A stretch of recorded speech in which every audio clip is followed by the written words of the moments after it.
My future husband's parents demanded a prenuptial agreement to protect their son, so I included a stipulation they didn't discover until their divorce.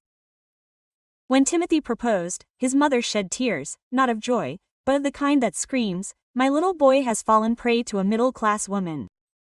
His father took him aside for 2 hours that evening.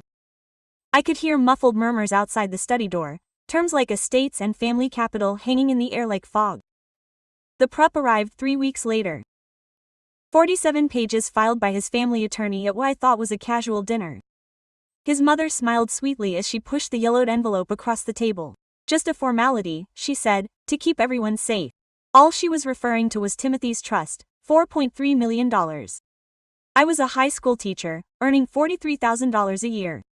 I met Timothy at a charity event where I was working. But his parents saw nothing but a lady with no bloodline. I looked at the prenuptial agreement. If we split up, I wouldn't get anything. Not the house, not the vehicles, not a dollar. It even included a provision about the children that Timothy would get primary custody because he could provide for them at a higher level. My father had been a contract specialist before he passed away. He instructed me to look at the details. He kept repeating, "The truth is hidden in the details," so I hired my own advocate, an aggressive expert from the Family Law Center, and we added my camouflaged amendments in Section 12, subsection C, paragraph 4. The text was thick, intentionally convoluted, covered in legal technicalities. His family representative barely reviewed my insertions so that I was the supposedly vulnerable one. We got married in June. His mother wore white to the ceremony. We moved into the residence his parents had purchased for us. I continued teaching. His mother advised me to resign. "You are now a spouse," she said. "Focus on it." Timothy worked at his father's company. Some nights he would come home smelling of liquor, others he would not appear at all. The first time I found the texts, I did not comment. The second time, I screenshotted. By the third time, I had a 2-year dossier full of evidence. I filed for separation. His mother phoned 16 times before noon. Yes, her father barged into my school, disrupting my lesson. "Think about what you're dismissing," he warned me. "I'm thinking clearly," I replied. Her lawyer was elated at the settlement, the unwavering prenup assured them. "She gets nothing," but my counsel smiled. Then he pushed a piece of paper across the table. Super specifically said Section 12, subsection C, paragraph 4. Timothy's father adjusted his reading glasses. His expression turned from arrogant to purple. "What the hell is this?" The Harris's lawyer took the paper with unsteady fingers. His face, previously haughty and confident, now reflected genuine bewilderment. He read and reread the sentences on page 12, section 12, subsection C, paragraph 4. "This can't be valid," he finally stammered. My lawyer, Mr. Chen, sat back in his seat, his face impassive. "Oh, but it is. The signature is on every page of the contract. Mine too, and Miss Morrison's." Now, Mrs. Harris, who had every right to include her own safeguards. Timothy's mother leaned over, snatching the paper from the lawyer's hands. Her eyes scanned the words with increasing speed, her complexion paling by the line. "This indicates," she began in a fractured voice, "this indicates that in the face of Timothy's proven adultery, he forfeits all access to the trust." "Exactly," Serena replied, my tone solid and clear. For 2 years I had guarded this moment, 2 years recording every deception, every disloyalty, every evening Timothy did not return. Timothy's father slammed his fist on the table. "This is a deception, a scam." Mr. Chen raised a hand. "Mr. Harris, I advise you to moderate your tone. We are in legal mediation. And regarding your claims, every term of that prenup reviewed by your own representative before signing. If he omitted my additions represented, that's your negligence, not disability." Timothy finally spoke, his voice barely a whisper. "What evidence do you have?" I looked him straight in the eyes. "In our marriage." He'd avoided my gaze when he lied. Now he couldn't. "I have texts, images, proof of accommodations, witness statements." I paused to let it sink in. "I have 2 years of archived evidence of your affairs with at least 3 different ladies." His mother let out a muffled groan. "That doesn't prove anything. Texts can be distorted." Distorted. I took my tablet out of my bag and slid it across the table. "These are printouts of dialogues where Timothy explicitly admits to betraying me. This is an image of him checking into a hotel with a woman who is not me. This is a receipt for dinner for 2 on our anniversary when he swore to be at a labor conference." The room was completely silent. All that could be heard was the hum of the air conditioner and Timothy's father's rapid breathing. Mr. Chen continued, but didn't finish. "There. The specific stipulation is that the trust is not only forfeited, but transferred to the management of the injured party, in this case, my client." That's Timothy's father. He searched for terms. "That's 4 million, 4.3 million, I corrected. And under the terms of the prenup that you demanded I sign, it is now mine to manage as I see fit. Timothy's mother stood up abruptly. We will not tolerate this. That capital belongs to the Harrises, accumulated by generations of ancestors. Then perhaps they should have raised a son who would honor their union, I replied in an icy, formal tone. Or at the very least they should have examined the entire agreement before signing it. Timothy buried his head in his hands. Sarah, I'm sorry, I didn't know you were recording everything. I interrupted. Did you think I would be as naive as they supposed? And tolerate being repeatedly humiliated? It's not just about the capital, his father said. His voice was strategic now. We can make a deal. We'll offer you something reasonable, and we all move forward. Mr. Chen shook his head. The prenuptial agreement is explicit. There is no room for bargaining. Adultery is proven. The trust is transferred. Full stop. We have our own advocates. Timothy's father threatened. The best in the city.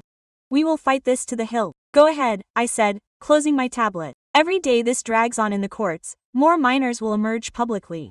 Every text, every image, every falsehood. They truly want their family name tarred in the mud. Timothy's mother glared at me with visceral hatred. You orchestrated this. This from the beginning. You are exactly what I imagined. A fortune house. I stood up, gathering my belongings with calm, collected gestures. No, Mrs. Harris, I am an educator who took up with a man I thought loved me. A lady treated with contempt by her clan from the first meeting. A spouse betrayed time and time again, while you ignored why your beloved son could act with impunity.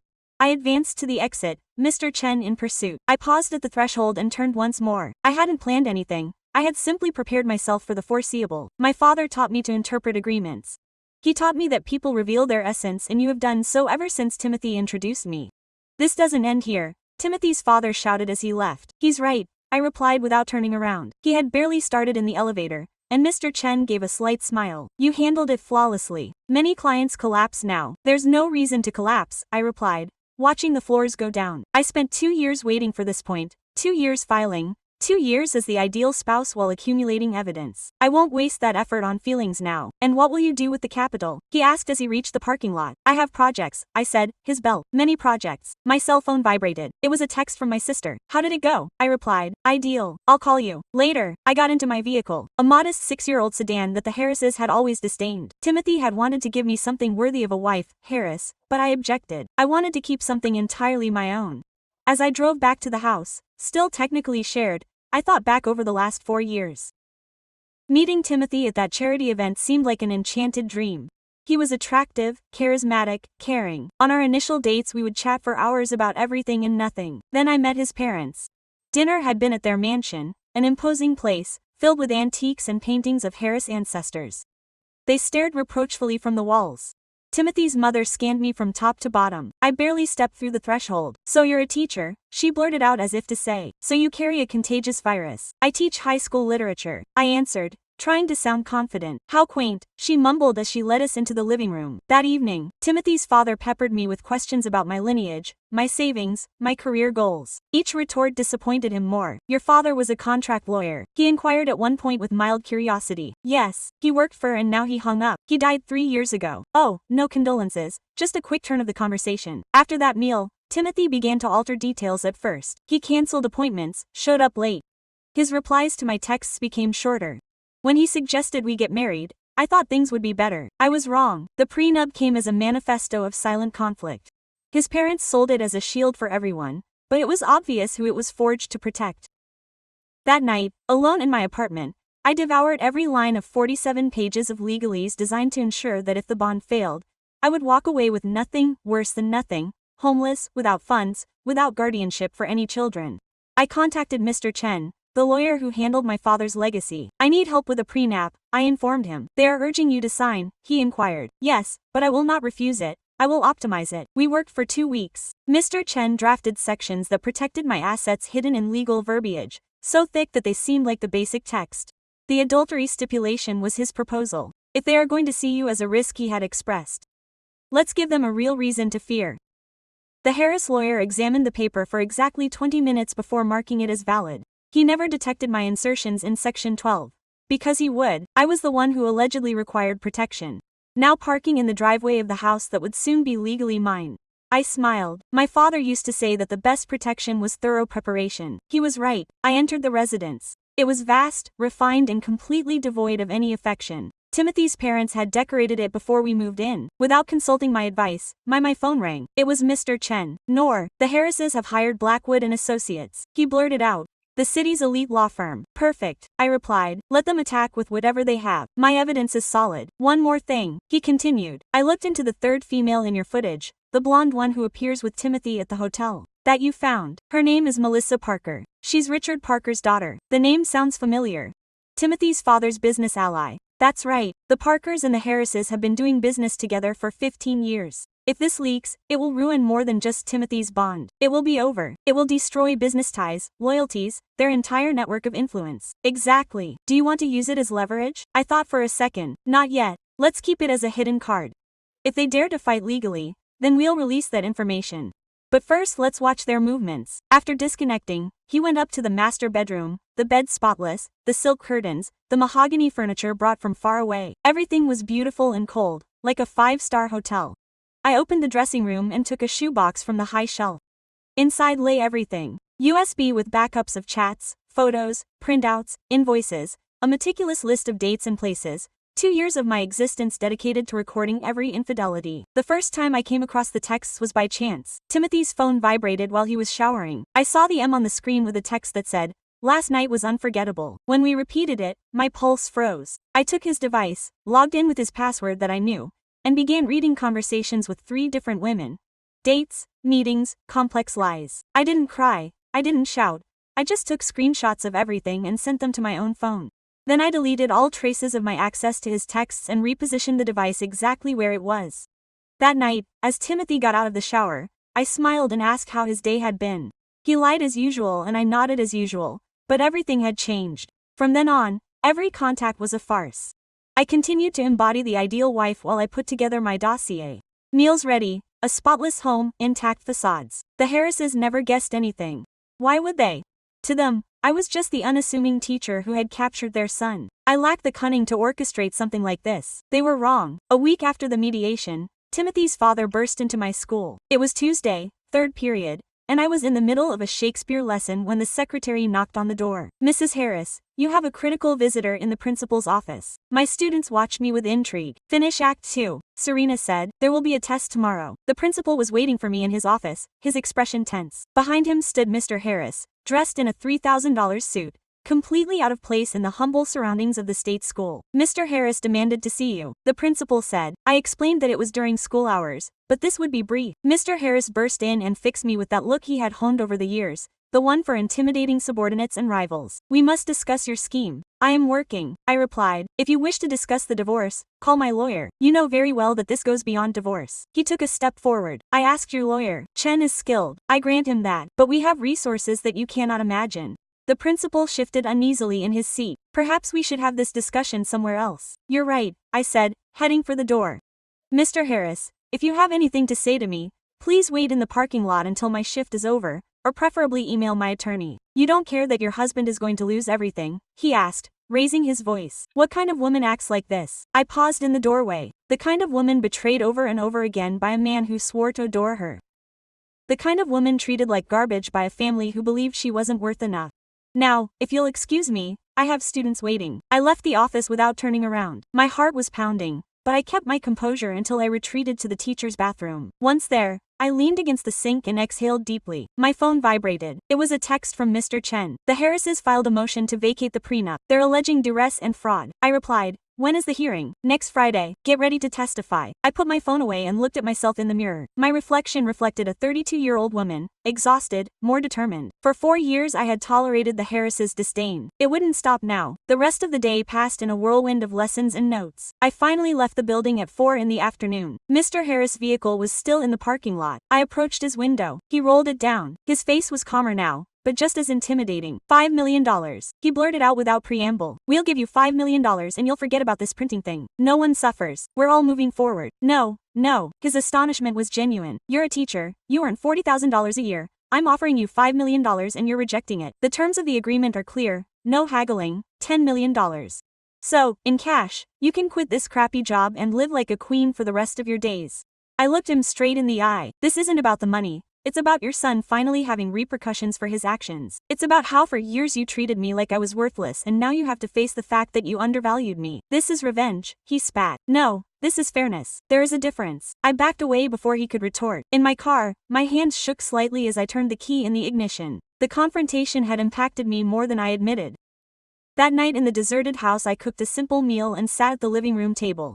My cell phone rang. It was Timothy. Can I go home? He asked. His voice sounded fragile, defeated, only ready to talk. Please, this is not your house. You live with your parents now. Sarah, please, I must clarify. Nothing to clarify. The texts reveal everything. It was a mistake. They were all mistakes. I was lost. The pressure from my parents, the demands. I will not listen to excuses. You had alternatives. You chose to deceive me over and over again. What else is left? Tell me what you want and I will fulfill it. I want you to sign the separation papers without resistance. I aspire to you to accept the terms of the agreement. Premarital, and I demand that you, along with your relatives, grant me peace, silence on the other end. Then, and if I refuse, what will happen? The circumstances will become enormously complicated for you. They will complicate as much as you find out if you dare. I disconnected before she could reply. The next day, Timothy's mother appeared at the school. During my midday break, she found me in the teacher's lounge grading tests. We must talk, she said, settling down without permission. The other teachers on campus watched us with interest. Mrs. Harris, this is not the right place. The place is indifferent to me. I require you to understand one point. Quote, she approached, her tone low but firm. That capital does not belong to you. It never was. Generations of Harrises worked to build that wealth. And your son squandered it with his decisions. That's none of my business. You're an educator, she said as if that made it all clear. You don't know how to manage that money. You'll squander it.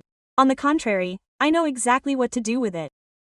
Buy a new car, a bigger house, designer clothes. Her voice was disdainful. It will remain what it has always been. A young woman of middle class pretending to be wealthy. I joined in gathering my belongings. Mrs. Harris, every time you articulate it reminds me precisely why I incorporated those stipulations into the agreement. You belittled me from the moment we met. You knew I wasn't astute enough, refined enough, worthy enough for your valuable offspring. Because you're not. Perhaps I wasn't by your standards, but I was shrewd enough to analyze every term of that pact, shrewd enough to protect myself, and shrewd enough to record every Timothy's infidelity. I left the teacher's lounge, leaving her sitting there. One of my classmates, Maria, caught up with me in the hallway. Are you okay? She asked. I will be, I replied. That afternoon, I received a message from Mr. Chen with attachments. Look, who is Melissa Parker? The text indicated. I accessed the files, images, and data from virtual profiles for minors about her existence. Melissa Parker, 26, a Yale graduate, worked at her father's communications agency, the daughter of the Harris's key business ally. There were more images of Melissa with Timothy at social events, always keeping a convenient distance from each other in front of their glasses. But the screenshots I had, those extracted from Timothy's emails, told a different story. In one, they kissed in the parking lot of a lodging. In another, they entered a room together.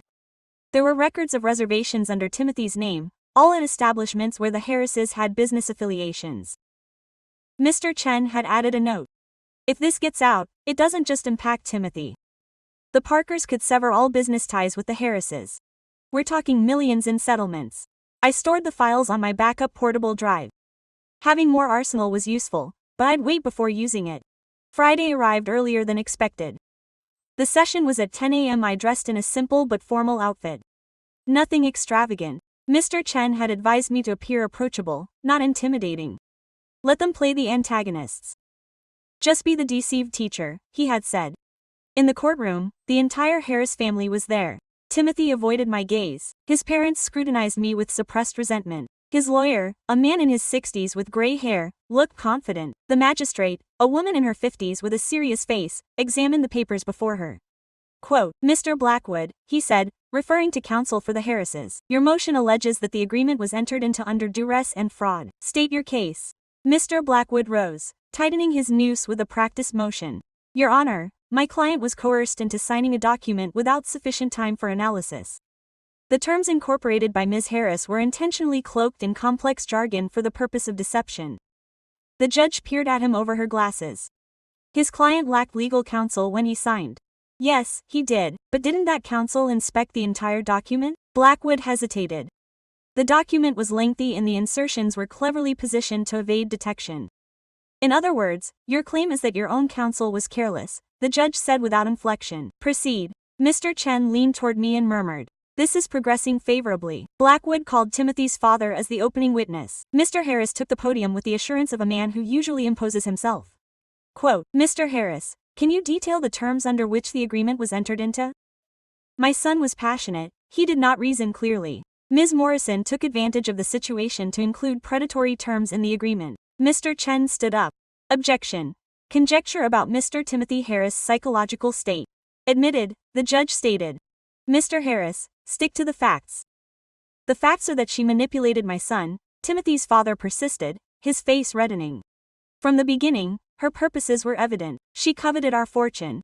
You have evidence of those purposes, the judge asked. What further evidence do you require? See what you execute now. The judge made a note. Mr. Blackwood, do you have any further questions for this witness? Quote, Blackwood continued for an additional 20 minutes, but each question only made Mr. Harris seem more illogical. Finally, it was my turn to testify. Mr. Chen asked me basic questions at first. My occupation, my income, how did I meet Timothy? Then he got to the point. Mrs. Harris, can you describe your experience with the Harris family leading up to the wedding, starting with the initial dinner? They stated that this was not what they wanted for Timothy. Mrs. Harris told me openly that this was a quaint option for her son. Mr. Harris inquired about my finances and those of my deceased family, and the agreement was presented to me at a dinner 3 weeks before the wedding. Upon reviewing it, I noted that it was structured to leave me bereft in the event of separation. It even included terms regarding the custody of non-existent children. What did you do then? I consulted an attorney. Mr. Chen reviewed the text and assisted me in adding safeguards for me. Blackwood rose for cross-examination. Mrs. Harris, weren't those safeguards intentionally concealed? They were not concealed. They were added to the text that your client asked me to sign. Your family's counsel had 2 full weeks to review my additions before final signing, but he placed them in an inconsequential section. Visible in the text. I placed them in section 12, clearly labeled. If your counsel chose to omit that section, that is none of my business. And the adultery stipulation, wasn't that a trap? It was a safeguard. The initial agreement left me with nothing if the marriage fell through. I built in repercussions and the marriage fell through because of Timothy. Blackwood produced a folder. I have here sworn statements from 3 ladies who claim that you contacted them specifically to obtain information about their spouse. Mr. Chen rose immediately. Objection. Those statements were not included in the exchange of evidence. Your lordships, these are recent statements, Blackwood boasted. Overruled. If they were not included in the exchange, they are invalid. Mr. Blackwood, this is a hearing on the validity of the agreement, not on Ms. Harris' subsequent conduct. Blackwood sat down, visibly irritated. The rest of his examination was brittle, reiterating identical questions in various forms. During a pause, Timoy asked me, intercepted her in the hallway. Sarah, this shouldn't have escalated this far. You escalated it. Every betrayal of yours, every deception. I made mistakes, I admit it, but ruining my entire family is essential. I'm not ruining anything. I'm enforcing a pact that your family demanded I sign. You know that my parents will lose more than the capital. They have businesses, capital, everything tied up in that fund. You should have thought about this before. What happened to you? Her tone held a hint of genuine anguish. The lady I teamed up with didn't act like this. She was kind, forgiving. The lady you teamed up with was naive. She thought affection was enough. I learned differently. Mr. Chen called me. We'll be back in 2 minutes. Timothy grabbed my arm. Please, just tell me what you long for. Really, there must be something. I released my arm from his grip. I long for you to face the repercussions of your actions. That's all. Back in the courtroom, the magistrate attended to the closing arguments. Blackwood went on for 30 minutes about manipulation and fraud. Mr. Chen responded in 10 minutes, emphasizing that every term of the agreement was legitimate and that counsel for the Harris family had had ample time to inspect it. Furthermore, Your Honor, Mr. Chen added, we have documented evidence of several episodes of disloyalty on the part of Mr. Timothy Harris.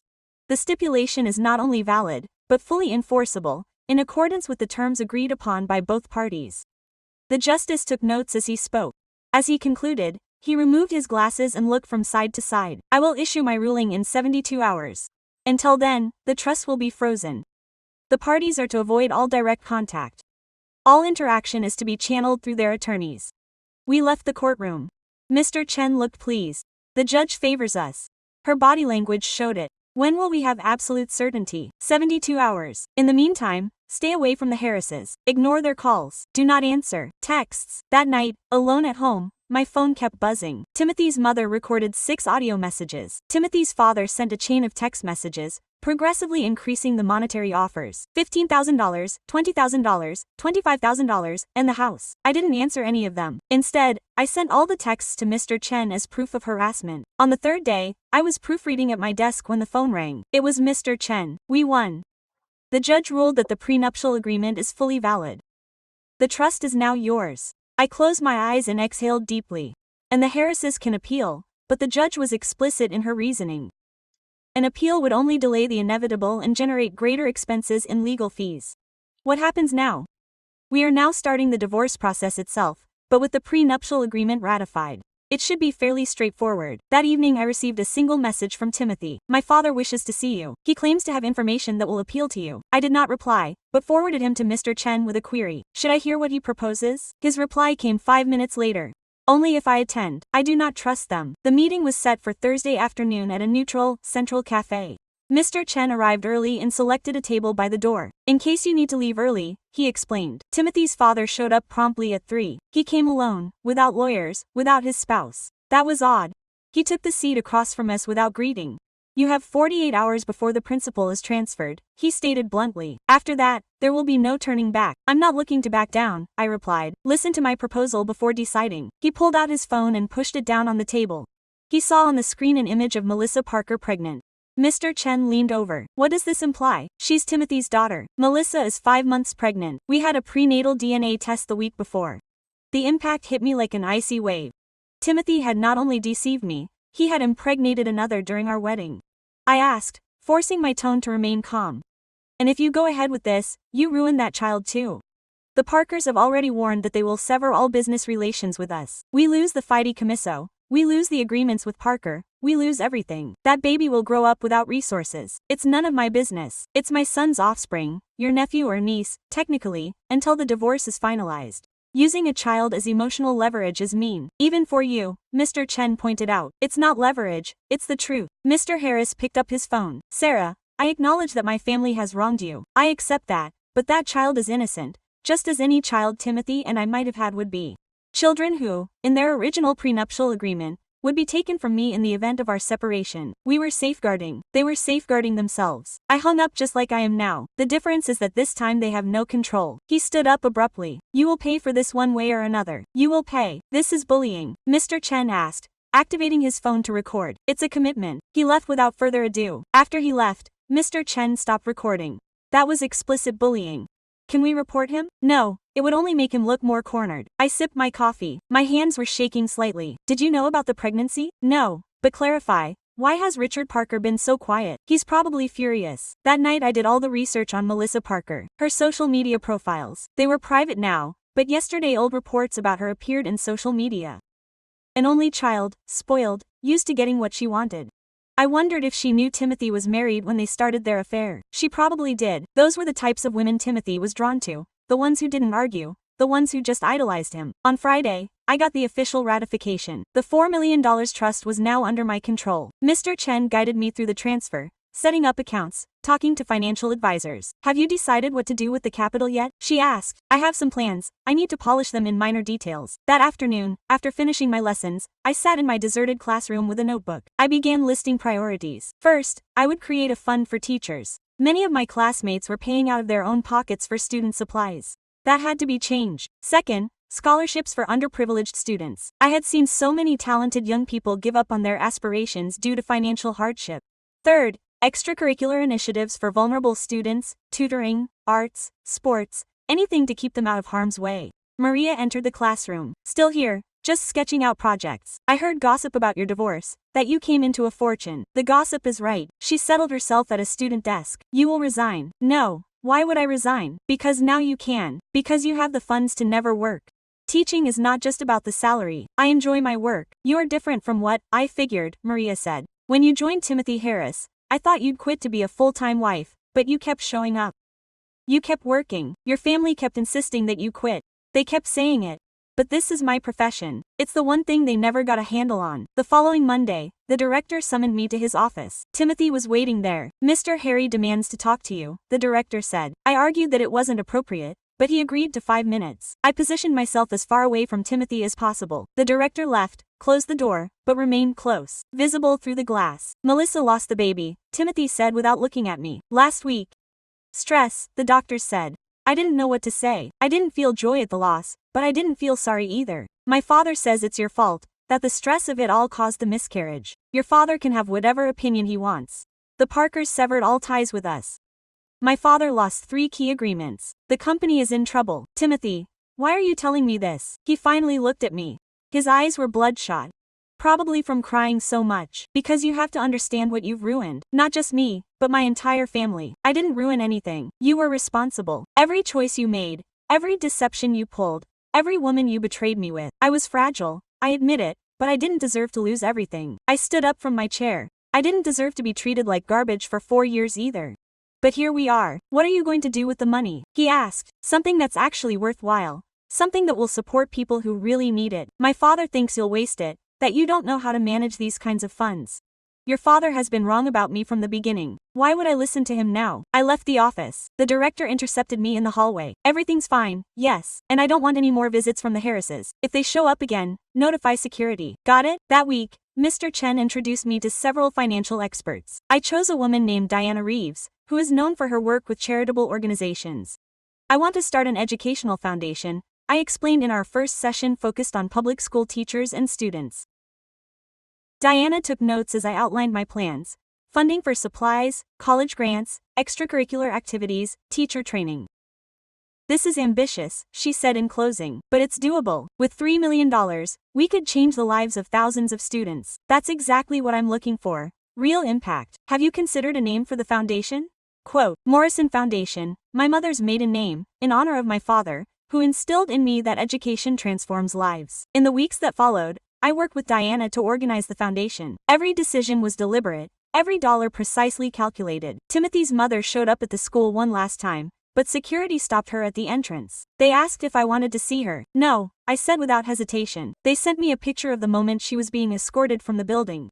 Her face reflected a rage I had never seen before, but she could not reach me anymore. She finally had no influence over me. The divorce was final in March, 6 months after it all began. Timothy signed the papers without resistance. There was no division of assets because the prenuptial agreement clearly defined everything. The house remained in my name, the vehicles as well. The trust was already in my hands. Timothy kept his clothes and personal belongings. On the day of the final signing, we crossed paths briefly in the lawyer's office. I wish it's worth it, she murmured. It's worth it, I replied. 6 months post-divorce. The Morrison Foundation officially opened its doors. We rented a modest space downtown and hired 3 employees to manage the projects. The initial program was a teacher's supplies fund. Any public school teacher could request up to $500 per month to buy books or tools for their classroom. The requests poured in. We received 200 applications in the first week. Diana updated me at our monthly meeting. We'll have to expand the budget if we want to help everyone. Go ahead, that's what the money is for. The next program was college scholarships. We started with 10 full, 4-year scholarships for low-income students with excellent grades. The recipients were announced in May. One of the selected ones was my student Jessica Ramirez. When I gave her the letter in class, she burst into tears. I can't believe it, she kept reviewing the document over and over. Full college, textbooks, lodging, you earned it all on your own merit. I assured her. Your grades, your essays, your social work, these belong to you. That night, a message arrived from Jessica's mother. Thank you for transforming my daughter's life. I can't find enough words, I replied. She transformed her own life. I just opened a door. In June, news of the foundation appeared in the local paper. The story mentioned the divorce in passing, but it focused on the initiatives we had launched. Heredero's ex-wife uses divorce agreement to boost public education, the headline read. It included testimonials from several teachers who had benefited and from Jessica, who detailed her scholarship. At the end was a short story about Timothy and his family. The Harrises declined to comment for this story. Maria showed me the paper at lunch. You're a celebrity now. I'm not looking for celebrity, I just want to contribute in a useful way. Have you seen Timothy since the divorce? No, and I'd rather he stayed that way. But that changed 2 weeks later. I was at the grocery store shopping groceries when I spotted him. He was alone with a cart half full of pre-cooked meals and beers. He looked different, thinner, with deep circles under his eyes, and disheveled clothes, far from the impeccable man I had met years before. Our eyes met. He stood still. He seemed to struggle and move closer. Finally, he advanced toward me. Sarah Timothy, I read about your foundation in the newspaper. Oh, what you are achieving is positive. Thank you. A tense silence enveloped us. He looked at his cart, then mine. I had fresh fruits, vegetables, freshly baked bread. He had processed products and liquor. How are you doing? He asked finally. Good. Busy with the job and the foundation. I am looking for a job. My father kicked me out of the family business. He says I am a disgrace. I did not know what to say. A part of me felt glad, but another part only exhausted. And Melissa left for Europe. Her parents sent her there after all. We have not spoken since. I am sorry about the baby, I said, and it was sincere. Despite everything, that loss was genuine. So am I. He lowered his eyes to the floor. Sarah, I know it's too late for excuses. I know I don't deserve forgiveness, but you should know that I regret everything. Every deception, every infidelity. I was weak. Yes, you were. Is there any way that, I don't know, we can be friends someday? I don't see it possible, Timothy. You are part of a stage of my life that I have closed. I need to move forward without looking back. He nodded slowly. You deserve happiness. I hope you have it. I have it. We said goodbye without further ado. As I paid for my groceries, I realized that it was true. I was happy. For the first time in years, I was building a life with purpose. In September, the foundation expanded its initiatives. We added evening tutoring to 5 educational centers. We hired retired professors and university graduates to provide support. I also began giving talks about my experience, not focused on divorce, but on how to protect yourself as a couple and the importance of financial independence. The first talk was at the nearby university. I was expecting maybe 20 people to attend. More than 100 showed up, mostly young women. How did you know you had to protect yourself? A student asked. My father taught me how to review contracts. He instilled in me that I should always be independent. When my husband's family showed me that prenuptial agreement, I understood that they were protecting themselves, so I decided to protect myself. But wasn't it hard to plan that while still married? It was essential. When you love someone, you want to trust. But trust doesn't mean naivety, it means keeping your eyes open. After the talk, several women approached me privately. Some were in similar situations to mine. I gave them the contact information for Mr. Chen and other reliable lawyers. In October, I received an unexpected call. It was Richard Parker, Melissa's father. Ms. Morrison, I'm Richard Parker. Do you have a moment? For what purpose? For my daughter and her case. I would like to meet in person, if possible. Intrigued, I accepted. We met in his office, a large space in the heart of the city, 30th floor of a downtown skyscraper. Thank you for coming. He indicated a seat. I'll be frank, my daughter made a grave mistake in getting involved with Timothy Harris. I was wrong to negotiate with his family without inquiring about their nature. Why are you telling me this? Because I want to apologize. What happened to my daughter was unforgivable. I knew Timothy was married. I knew it too, and I didn't interfere. Mr. Parker, I appreciate the apology, but what are you really looking for by investing $1 million in your foundation to start up? I sat back in my seat, stunned. Why? Because your work is valuable and because I want something positive to emerge from this nightmare. He pushed a piece of paper across the desk with no strings attached. I'm not looking for publicity or credit, just to help. I examined the paper carefully. It was valid. No hidden clauses, no deception. I will consult with my lawyer and financial advisor. I made up my mind at last. Sure. Take it easy. A week later, after review by Mr. Chen and Diana, I accepted the donation. With an extra $1 million, we were able to expand to 10 more schools and double the scholarships. In November, a year after it all began, Timothy's mother sent me a letter, not by email or text, but a tangible epistle on expensive paper. I unfolded it with intrigue. Her handwriting was impeccable, as everything in her existence seemed to manifest. Dear Sarah, it began. I realize that I have no authority to ask you for anything. I recognize that my lineage mistreated you atrociously, but I write to you as a mother, not as an adversary. Timothy is ruining his career. He drinks excessively. He can't hold down a job. He's a pedophile. I'm not asking you to take him back. I'm only imploring you to talk to him if possible. Perhaps hearing that you've absolved him would give him peace of mind. Sincerely, Victoria Harris. I looked over the letter 3 times. I then stored it in a compartment without reply. It was not my duty to repair the Timothy. He had made his resolutions. I made mine, though the letter haunted me for days. Finally, I sent Timothy a message. Your mother wrote to me. I will not come to see you or talk to you about yesterday, but if you need specialized help, there are options. Use them. He did not respond. I did not anticipate that he would. 3 years after the divorce, the Morrison Foundation had completely transformed itself. We now worked in 20 educational institutions. We had awarded 50 full-time grants for higher education and employed 15 full-time staff. I continued to teach. Every morning I would come into my classroom at 7 a.m., organize my sessions, and spend the day with my students. In the evenings and weekends, I worked at the foundation. Maria kept telling me that I was working too much. You have enough funds to hire someone to run the foundation. I do not wish to merely sponsor it, I yearn to participate. You are incorrigible, she said, but she smiled. In April of that year, the foundation won a regional award for its impact on education. The ceremony took place in the metropolis, a large event attended by leaders and prominent tycoons. Diana insisted that I attend. It's crucial publicity. It will help attract more donors. I chose a simple, more refined outfit. Nothing extravagant, nothing that proclaimed opulence. At the ceremony, I stood among the other laureates, feeling out of place among all that distinguished elite. When the award was announced for the Morrison Foundation, I ascended to the podium with my limbs vibrating. The president handed me a trophy while lenses captured images. The Morrison Foundation has directly influenced more than 2,000 students, the president said in his speech, and has provided resources to more than 300 tutors. It is a splendid model of how private charity can revolutionize state education. I was given a microphone to deliver a welcoming address. I looked around the audience, all those faces waiting for motivational words. I did not do this alone. I started. Every teacher who requested funds, every student who applied for a grant, every contributor who contributed. They are all part of this. Pedagogy transforms lives. I know because it transformed mine. My father, who was a scholar in Pacts, taught me to interpret small clauses and to protect myself. Those teachings rescued me when I needed them most. Now I want other students to have the same opportunities that I had.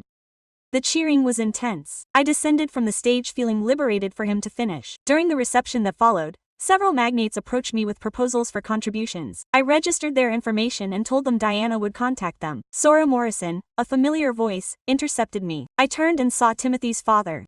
He looked older, with more silver hair, but he still retained that haughty demeanor. At his side stood Victoria, his wife, looking fatigued. Mr. Harris, Mrs. Harris, congratulations on your laurel, he said in a forced tone. What you have achieved is astonishing. Grateful. Victoria took a step forward. Sarah, can we talk for just a moment? I looked around for an excuse to avoid it, but Diana was absorbed in conversation with other benefactors. 5 minutes, I agreed. We moved to a more secluded corner of the premises. Victoria began. Timothy is in a recovery center for alcohol. He has been abstinent for a year now. I am happy for him. He is also working. Nothing fancy. He is the manager of an electronics store, but it is a solid job and he performs it adequately. Why are you telling me this? Mr. Harris intervened. Because we want you to know that you, who made an impact, made an impact. Timothy is finally growing up. He's dealing with the repercussions of his actions. Well, that's what should have happened from the beginning. We also want to apologize, Victoria said. We were horrible to you. We judged you without knowing you. We assumed the worst and treated you as if you were worthless. Yes, they did. We don't expect you to absolve us, Mr. Harris continued. But we wanted you to know that we were wrong about you. About everything. I watched you both. 3 years ago, your excuses would have meant something. Now they were just words. I appreciate that you came to express this, but you need to understand something. I didn't do what I did to teach you a lesson or to get even. I did it to protect myself and to build something of value with the means I acquired. You and Timothy are part of my yesterday. They no longer occupy my space now. Victoria seemed to want to say something else, but Mr. Harris stopped her with a demand. We understand. We will leave you to rest. They retreated into the crowd. Diana approached a few moments later. Are you okay? I saw you talking to them. I am fine. Just finishing up. In June, Jessica Ramirez graduated from college with distinction. She was one of the foundation's first students to complete her studies. The graduation ceremony was held in a huge coliseum, filled with celebrating families. When Jessica walked across the stage to receive her degree, her entire family cheered and applauded. I cheered too, feeling genuine pride. After the ceremony, Jessica spotted me in the crowd. Mrs. Morrison, I want to introduce you to someone. She was leading a young man on her arm. This is my fiancé, David. We met at the university. Nice to meet you, David said, squeezing my hand. Jessica always mentions you. She says you changed her life. Jessica changed her own life. I only hope a little more than a little, Jessica said. I accepted a job offer at an engineering firm. I start in August. None of this would have been possible without the grant. Seeing her so happy, so confident in her future, made it all worth it. This was the purpose of capital, not to accumulate it, but to use it to open doors. In September, exactly 4 years after filing for divorce, I met someone. His name was Daniel. He was a math teacher at another school in the district. We were introduced at a conference of educators. I heard about your foundation, he said over coffee after the conference. It's an extraordinary initiative. Thank you. You teach math, right? Algebra and calculus. You've been doing it for 16 years. We talked for an hour about pedagogy, students, the obstacles of the state system. It was comforting to chat with someone who understood my work and appreciated it. Would you like to have dinner sometime? He asked as we said goodbye. I would. Our first meeting was at a small, informal place. He arrived in an old car similar to the one I used to own, dressed in jeans and a simple shirt. I'm not very refined, he apologized. Okay, me neither. Over dinner he told me about his divorce years before, about his 2 sons who were now in college. I told him about my union with Timothy, the difficult years, the foundation. Don't you regret it? Quote, he asked, that I had been so severe with the divorce terms. I wouldn't regret not having protected myself, that I had allowed myself to be mistreated without repercussions. You are a resilient woman. I learned to do that. Quote, Daniel and I began seeing each other regularly. There was no drama, no schemes, no falsehoods. He was simple, sincere, welcoming. Months later, while we were having dinner at my place, he asked me, have you ever considered getting married again? Maybe with the right person. And what is the right person like? Someone who will honor me, who will appreciate my work and my goals, who will be truthful, even when it's difficult. Someone like me. Quote, he asked with a smile. Maybe someone just like you. We got engaged that night, but we both had a discernible sense of where the relationship was headed. There was no rush, no coercion, just 2 individuals building something genuine. In December, 5 years after the divorce, I returned to the market where I had last seen Timothy. This time I was with Daniel organizing Christmas dinner, and there was Timothy again in the same aisle with a shopping cart, but he looked different, healthier, more aware. He had fresh vegetables in his cart and a more serene expression. We met in unison. He stopped, then approached. Sarah, hello. Hello, Timothy, you look well, thank you. 2 years teetotaler now, and he looked at Daniel curiously. This is Daniel, my partner. Daniel, this is Timothy, my ex-cuge. They shook hands briefly. Timothy nodded. I'm glad you're happy, Sarah. You deserve it. You look better too. I'm working on it one day at a time. He looked at his cart. I should go. It was nice. See you. He walked away without another word. Daniel looked at me with a raised eyebrow. That was the famous ex-husband. That was the one who seemed contrite. He probably was, but that was no longer my concern. Daniel took my hand. Do you know what I value most in you? What? That you don't harbor resentment, but you also don't let yourself be humiliated. It's a tricky balance. I smiled. I had acquired it the hard way, but it was worth it. We finished our shopping and returned home to the life I had forged on my own. A life full of meaning, genuine affection, and the fulfillment of recognizing that I had transformed my worst experience into something that benefited others.